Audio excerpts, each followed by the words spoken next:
ओम श्री वेद पुरुषाय नमः। नमस्कार। क्लास नंबर 623 श्रीमद् भगवद गीता जी शंकराचार्य जी के भाष्य के अनुसार आरंभ किया जाता है। ओम श्री सीता रामचंद्राभ्याम नमः। नमः गुरुभ्यः। ओम अथ काल देवता श्री विक्रमी संवत् 2082 आश्विन कृष्ण पक्षः द्वादशी गुरुवारः पुष्य नक्षत्रम उत्तरायणम वर्षर्तुः। ओम तत्सत्। श्री शंकराचार्याय गुरवे नमः। चंचलं हि मनः कृष्ण प्रमाथि बलवदृढम् तस्याहं निग्रहं मन्ये वायोरिव सुदुष्कृतकरम्। अच्छा जी, तो अध्याय है नंबर 6 और पुस्तक है और श्लोक है 34।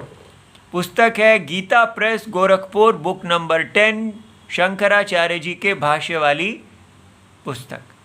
अब यहाँ पर अर्जुन जी ने प्रश्न पूछा है और हमें शंकराचार्य जी ने बताया है कि उनका प्रश्न पूछने का उद्देश्य क्या है। कि वो कहते हैं कि हे भगवान, आपने जो सम्यक दर्शन लक्षण वाला योग बताया है, वो साधन जो आत्मा को जैसी वो है वैसे देखना, ठीक है। तो ये योग आत्मज्ञान का साधन क्या है कि आप सदा आत्मा और अनात्मा के विवेक में बने रहें। आत्मा सत्य है और ये संसार आत्मा का मिस्टेक है, आत्मा का विपरीत ग्रहण है। तो मिस्टेक से सत्य के अंदर आप अपनी प्रतिष्ठा करें, इस प्रकार ये बताया है। लेकिन अर्जुन कहते हैं दुख संपाद्यताम आलक्ष्य, उन्होंने देखा कि ये तो बहुत ही कठिनाई से इसको सिद्ध किया जा सकता है, इसलिए वो एक निश्चित उपाय ध्रुवम तत्प्राप्ति उपायम शुश्रूषु, वो सुनना चाहते हैं कि इसको मन को वश में करने का ब्रह्म ज्ञान के उद्देश्य से क्या उपाय है। तो इसमें उन्होंने ये कल हमने देखा और इसका भाष्य नहीं देखा था। यह अयम योगः त्वया प्रोक्तः। तो अर्जुन भगवान से कहते हैं ये जो योग, ध्यान योग और उससे पूर्व कर्म योग, ठीक है, अपने स्वधर्म को सदा, यज्ञ को, ब्राह्मण क्षत्रिय वैश्य शूद्र इत्यादि वर्णाश्रम धर्म को सदा यज्ञ की वृद्धि के लिए करना, राम जी की वृद्धि के लिए करना, भगवान का अंग बन के रहना, ठीक है। तो जैसे अगर ब्राह्मण घर में पिताजी के पैदा हुए हैं तो वेद रक्षा करना, इस प्रकार ये जो वर्णाश्रम धर्म लक्षण है, धर्म, उस धर्म को फल की इच्छा से ना करना, उससे मन को पवित्र करके फिर कर्मों का त्याग करके सन्यासी हो जाना और फिर केवल आत्मा में ही बने रहना, ये सब बड़ा कठिन काम है।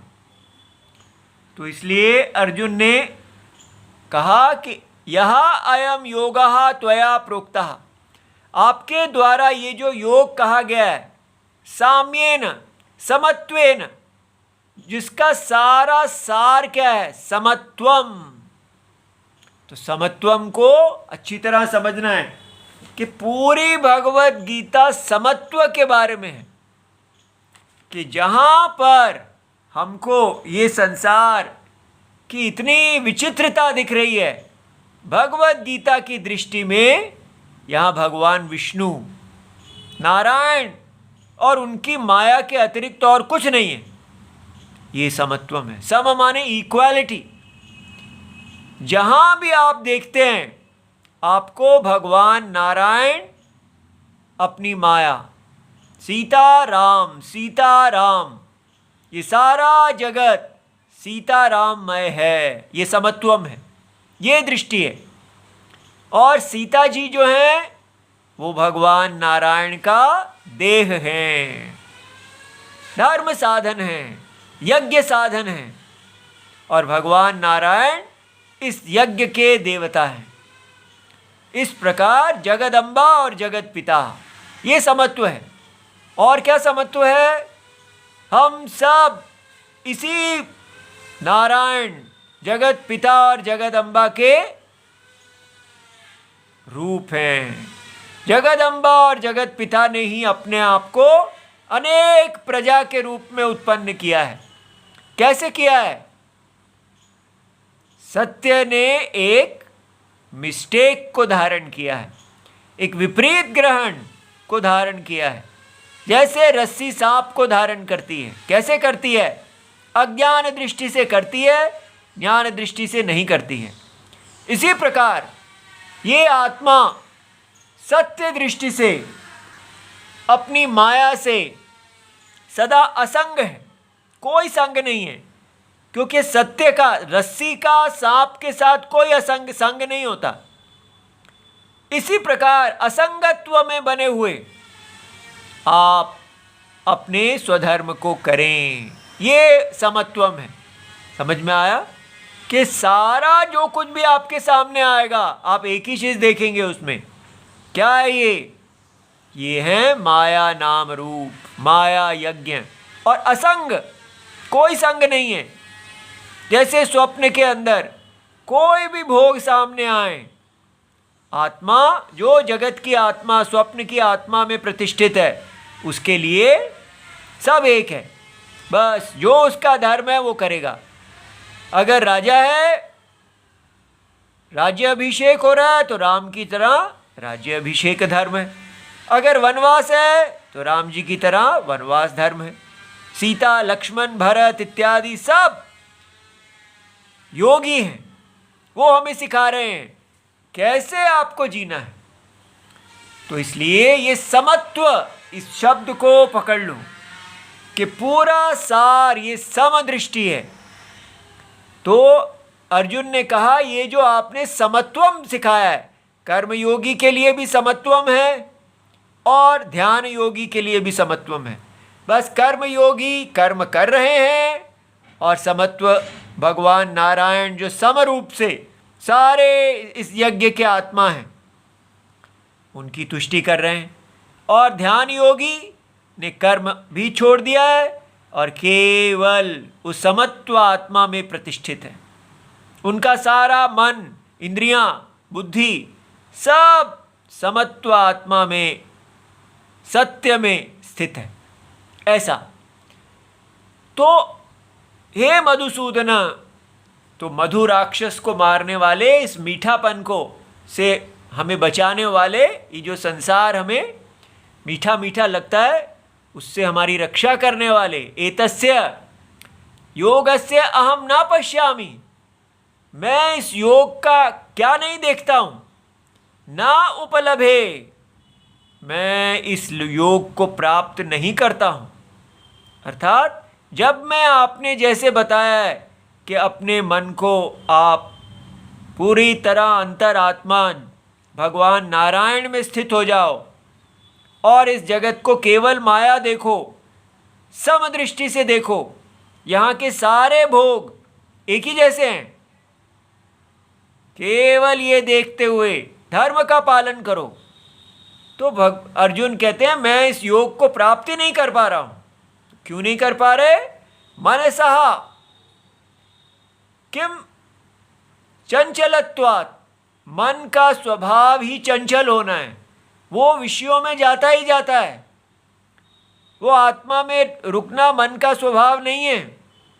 इसलिए स्थिराम अचलाम स्थितिम, ये जो आप कह रहे हैं कि मन की स्थिर अचल स्थिति आत्मा, असंग आत्मा में होनी चाहिए, ये मेरे को प्राप्त नहीं हो रही। तो ये प्रसिद्ध है कि मन का चंचलत्व लोक में प्रसिद्ध है। इसलिए अर्जुन आगे कहते हैं कि ये देखिए, चलम ही मना कृष्ण, हे कृष्ण, मन जो है वो तो चलता रहता है, टिकता ही नहीं है, कभी इधर कभी उधर। और क्या है, सिर्फ टिकता ही ये नहीं है कि भागता फिरता है। और सुनिए, प्रमाथी मथनशीला। मथन क्या होता है? जैसे आपने वो डंडा जो ऐसे ऐसे घूमता है, मथनम, मथनी, जब मक्खन निकाला जाता है रस्सी बांध के और खींचते हैं ऐसे ऐसे, तो मथनी कैसे घूमती है? तो ये मन को, हमको, पूरे शरीर को, इंद्रियों को ऐसे मथनी की तरह घुमाता है, पूरी तरह हमको नचाता है, अपने वश में ले लेता है। इतना वेग है इस मन का। और क्या, बलवत। ये जो इसका मथनम है वो हल्का फुल्का हवा की तरह नहीं है, सुनामी की तरह बड़ा बल है इसके अंदर। और क्या, दृढ़म, बिल्कुल अड़ जाता है, छोड़ना ही नहीं चाहता, अपनी बात मनवा के ही रहता है। तो इसलिए अर्जुन कहते हैं, तस्य अहम निग्रहम, इस मन को जो आप निग्रह करने की बात कर रहे हैं, अहम मन्ये, ये कैसा है? आप हमको ऐसा कह रहे हैं जैसे वायोरेव, आप हमें कह रहे हैं कि वायु को रोको। तो वायोरेव दुष्कृतकरम, जैसे चलती हुई वायु को, किसी को वायु को रोकने का काम दिया जाए तो उसके लिए कितनी कठिनाई होगी, उसी प्रकार इस मन को रोकने का कार्य है। इसलिए आप एक असंभव जैसा कार्य दे रहे हैं भगवान। अब आप देखिए, ये जो बात अर्जुन जी ने कही है, ये उनको अधिकारी बनाती है। सारी भगवत गीता जी ने को सुन के इतने 6 अध्याय हो गए हैं, और इतने श्रेष्ठ अर्जुन, धनुर्धर इत्यादि, कोई वो छोटे से ब्रह्मचारी नहीं है। सारी दुनिया उनको सबसे श्रेष्ठ मन को वश में करने वाले के रूप में पूजती है। और वो कह रहे हैं कि जो आप कार्य मुझे दे रहे हैं वो इतना दुष्कर है। ऐसा कहना ये है सत्यवान, सत्य बोलना, और वो भी अपने गुरुजी के सामने। अगर आज हम आपके सामने ये भगवत गीता जी कहने में समर्थ हो रहे हैं तो हमें एक ही चीज लगती है कि हमारे अंदर क्या था, तो वो ये था कि जब हमने बाजारू भगवत गीता आदि जाके बाजारू गुरुजी लोगों से पढ़ी, तो हमारे अंदर क्या अर्जुन ने कहा कि मन तो वश में आया ही नहीं, केवल बातें करनी आ गई। ये कर्म योग है, ये ध्यान योग है, और ये सत्य है, आत्मा वो है, अनात्मा वो है, बातें करनी आ गई। लेकिन ये मन का निग्रह तो हुआ ही नहीं। मन की कामुकता ने के द्वारा परवशता तो गई ही नहीं, जैसे थे उससे भी ज्यादा गिर गए। क्योंकि अब ये शास्त्र पढ़ के और दिमाग खराब हो गया। अधिकतर 100% लोग जो वहां पढ़ने आए थे, सब ने कहा हम तो ज्ञानी बन गए हैं, अब हम बाजार में उतरने के लिए तैयार हैं। और कहीं हमारे हृदय के अंदर अर्जुन थे और उन्होंने कहा सत्य में टिको और कहो कि हम पर भगवत गीता नहीं काम की है। ये बात समझ में आ रही है? जो व्यक्ति राम जी अंतरात्मा के आगे सत्य बोलेगा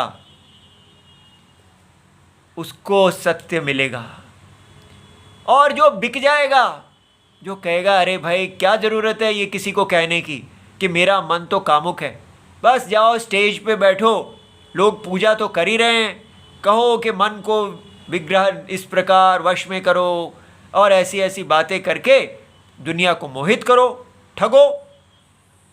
जो इस प्रकार असत्य के मार्ग पे चलने वाला है उसको कभी कल्याण नहीं होगा। इसलिए यदि हम कल्याण चाहते हैं तो हमको राम जी सीता जी की समान, अपने माता पिता जी के समान सत्यवान होना पड़ेगा। सत्य को स्वीकार करें कि हमें बात नहीं समझ में आई है। अर्जुन ने ये जो कहा मैं अहम न पश्यामि, मैं नहीं देख पा रहा, ये है अच्छे विद्यार्थी का लक्षण कि झूठ में नहीं जीना, अपने गुरुजी भगवान नारायण के सामने सत्य बोलना। अब हम इसका भाष्य देखते हैं। चंचलम ही मन कृष्ण, अर्जुन ने ऐसा कहा, हे कृष्ण ये मन चंचल है। अब शंकराचार्य जी कहते हैं कि ये अर्जुन, कभी मधुसूदन कहते हैं, कभी भगवान को जनार्दन कहते हैं, कभी कृष्ण कहते हैं, ये नाम कैसे बदलते रहते हैं? तो हर जगह वो जिस नाम से भगवान को बुला रहे होते हैं उसका भी महत्व है। तो उन्होंने कहा हे कृष्ण, तो भगवान बता रहे हैं कृषते है, कृष धातु है। संस्कृत के शब्द जो हैं वो धातु के बने होते हैं, मूल धातु में प्रत्यय जुड़ता है, तो यहाँ कृष धातु है और उसका अर्थ है विलेखनार्थस्य, जिसका अर्थ है विलेखन। रूपम, तो शब्द का रूप, इस कृष्ण शब्द का रूप कृष धातु जिसका अर्थ विलेखन है उसका रूप है। देखिए भगवान पाणिनि जी किस प्रकार सब व्याकरण के ज्ञाता है। तो विलेखन का मतलब क्या? राइटिंग, राइटिंग नहीं लिखना, लेकिन लेखन माने ऐसे, जो हम खींचते हैं उसको कहते हैं लेखन। राइटिंग के समय, लिखने के समय आपको लेखनी लेके ऐसे खींचना पड़ता है। इसलिए जैसे तो लेखना माने सीधी लाइन, रगड़ना, इधर की तरफ लेके जाना। तो उससे यहाँ भगवान का इसके साथ क्या संबंध है? तो भगवान बता रहे हैं भक्त जन अपने भक्तों का पाप आदि दोष, तो एक तो जो मन पाप है, अज्ञान है, और उनके मन में जो सब दोष हैं जो इनको मोक्ष नहीं लेने देते, मोक्ष में प्रतिबंध बनते हैं, वो सारे दोषों को भगवान क्या करते हैं? आकर्षणात् खींच लेते हैं, अट्रैक्ट, खींच के बाहर निकाल देते हैं। इसलिए भगवान को कृष्ण कहा जाता है, कर्षति इति कृष्णः। देखिए किस लिए भगवान को याद करना चाहिए। हम क्या कहते हैं? भगवान मेरे को मजा दिला दो बस। और भगवान क्या है? पाप आदि दोषों को, जो मोक्ष मार्ग में, धर्म मार्ग में प्रतिबंध हैं, अर्जुन धर्म से गिर रहे हैं, उनके प्रतिबंध को वो दूर कर रहे हैं ताकि वो पुनः धर्म में स्थापित हो और मोक्ष को प्राप्त हो। ये भगवान की मंगल इच्छा है। लेकिन हमारी आधुनिक मॉडर्न भगवत गीता ये अर्थ देती ही नहीं कि आपको भगवान को किस लिए चुनना चाहिए। भोगों मजों के लिए नहीं, बल्कि इन भोगों से निवृत्ति पाके केवल जगत की आत्मा नारायण अपने सत्य को समझने के लिए, उन प्रतिबंधों को दूर करने के लिए। तो भगवान कहते हैं न केवलम, अर्जुन ने कहा हे भगवान, ये जो मन है केवल चंचल ही नहीं है। चंचल माने सदा चलते रहने वाला, टिकता ही नहीं है। तो क्या न केवलम अत्यर्थम चंचलम, ये बहुत अधिक चंचल ही नहीं है, इतना चंचल। ठीक है, तो फिर और क्या है ये? प्रमाथी च प्रमथनशीलम, इस मन का स्वभाव है कि ये आपको एक मथनी की तरह पूरी तरह घुमा देता है। प्रमथनाति शरीरम, तो हमको माने हमारे शरीर को। आप देखिए काम अवस्था में हमारे शरीर के अंदर कैसे कैसा प्रभाव पड़ता है। सारा शरीर तपने लगता है और हम एकदम ऐसा वेग अनुभव करते हैं। इंद्रियाणी, वो सारी इंद्रियां जो हैं वो भी मथने लग जाती हैं, जैसे कोई उनको खींच रहा है, ऐसा वेग हम अनुभव करते हैं। तो इससे क्या होता है? च विक्षेपति, माने हमको पकड़ के फेंकते हैं। कहाँ? परवशी करोति, हम अपने वश में ही नहीं रहते। काम का ऐसा प्रभाव है हमारे ऊपर कि हम जिसके प्रति हमें काम होता है उसके वश में चले जाते हैं। पूरी तरह हमारा लिखा पढ़ा विद्या सब नष्ट हो जाती है, बुद्धि भ्रष्ट हो जाती है और पूरी तरह हम जैसे किसी और के द्वारा चलाए जा रहे हैं, ऐसी हालत कर देता है ये काम प्रेरित मन। ठीक है, किंच, और क्या? भगवान कहते हैं कि ये जब ऐसा कार्य करता है तो बलवत, ये बड़ा बलवान हो जाता है। कैसे? उसका क्या उपमा है? न केनचित नियंतुम शक्यते, बल का बलवत माने किसी के द्वारा भी इसको नहीं रोका जा सकता। और केवल बल ही नहीं लगाता, जो व्यक्ति बचने की कोशिश कर रहा है वो उसको क्या करता है? ये किंच दृढ़म तंतुनागवत अच्छेद्यम। तंतुनाग कौन सा होता है? पाइथन। पाइथन अपने प्राणी को कैसे पकड़ता है? गोल गोल गोल गोल गोल गोल, पूरी तरह वो उसको जकड़ लेता है। अंदर वो जो प्राणी है वो कितना भी बल लगाए, ये उसको दबा के निचोड़ के उसके बल को ही हर लेता है। ठीक है, तो केवल उसको बल से खींचता ही नहीं है, उसको ऐसा घुमा घुमा के पकड़ लेता है कि वो बस निष्प्राण हो जाता है।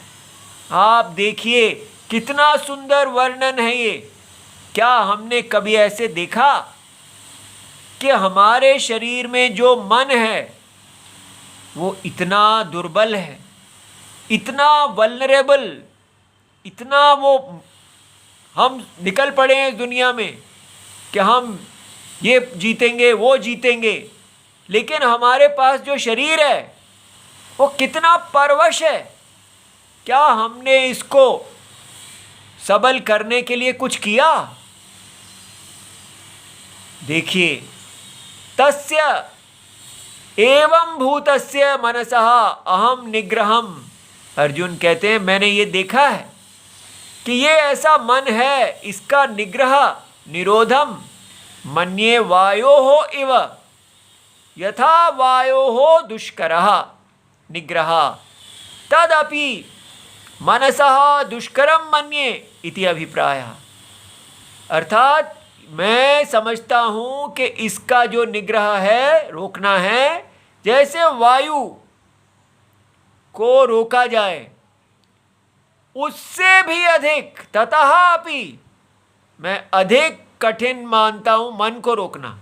शायद कोई व्यक्ति वायु को रोकने में संभव हो जाए, लेकिन मन को रोकना उससे भी अधिक कठिन है। अब आप देखिए, ये व्यक्ति अर्जुन कौन है? कोई ये मिस्टर लल्लूलाल नहीं है। ये वो हैं जिन्होंने अपने जब मन को एकाग्र करने में इन्होंने मछली की आंख के ऊपर तीर लगाया है। ये पूरी तरह कंसंट्रेट कर लेते हैं, अपने मन को वश में कर लेते हैं और मछली को छेद देते हैं। लेकिन आज ये ऐसी बातें कर रहे हैं, क्यों? क्योंकि अर्जुन को ये वाला माइंड कंट्रोल आता था कि मन इधर जा रहा है, उधर जा रहा है, इधर जा रहा है, अनेक काम में जा रहा है। तो उन कामों से हटा के जो उनको इष्ट है उसमें लगाना। ठीक है, ये वो कर सकते थे कि मन की गति को अनेक कामों से रोक के वो मछली की आंख की तरफ लगा के पूरे एकाग्रता, कंसंट्रेशन, फोकस, इसी को आजकल कहते हैं। जैसे कोई क्रिकेट खेल रहा है तो पूरी एकाग्रता बॉल की तरफ है उसकी, एक एक बॉल को वो फुटबॉल की तरह देखता है और सीधा छक्का चौका जो भी लगाना है बिल्कुल बॉल को, एक एक बॉल को मेरिट पे खेलता है।